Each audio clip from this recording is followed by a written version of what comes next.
Welcome back, Seeker of Mysteries. I knew you couldn't stay away for long. You've returned to the only place where the shadows have a voice and history hides its darkest secrets.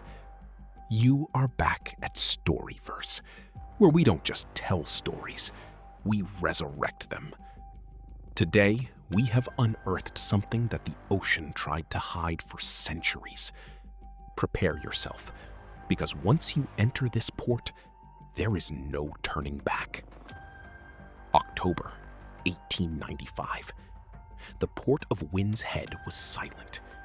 The Orion, a massive merchant ship, sat heavy in the water. 40 experienced sailors were on board, finishing their final checks under a moon so bright it felt like a warning. There was no wind, no waves, just a thick, unnatural mist that began to swallow the hull. When the sun rose, the townspeople ran to the docks. But the Orion was gone. Not wrecked, not sunken, just erased from existence. But the ocean didn't take everything. It left behind a single wax-sealed chest on the sand. And what was inside would change the meaning of time itself.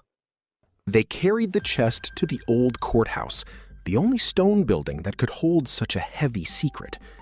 The town elders gathered, their faces etched with the same fear as the captain's.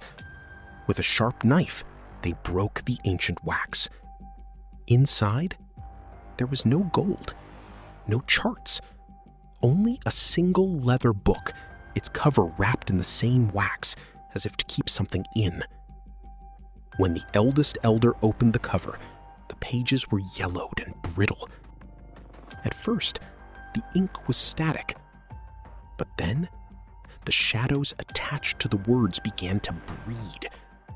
Before their eyes, the letters crawled, writhed, and reorganized. The ink was alive. It was not recording a finished journey. It was writing a script. The text didn't speak of the past. It spoke of the first sins of the future town. And the very first prophecy it wrote in that moving black ink was a date and a crime. The date was tomorrow. The crime was a fire that would burn the very courthouse they stood in, leaving only ash. Panic set in. Was this a warning or a command? And as they debated whether to burn the book or run, the moving ink began to write a new name. A name they all recognized. What happened next? You'll have to wait to part 3. Panic was a rational response. The fire that burned the courthouse was just the punctuation. The Orion's log was now a directory of doom. It began to write names. Our names. The first elder, the town doctor, the young school teacher. It wasn't just predicting deaths, it was detailing betrayals. They understood.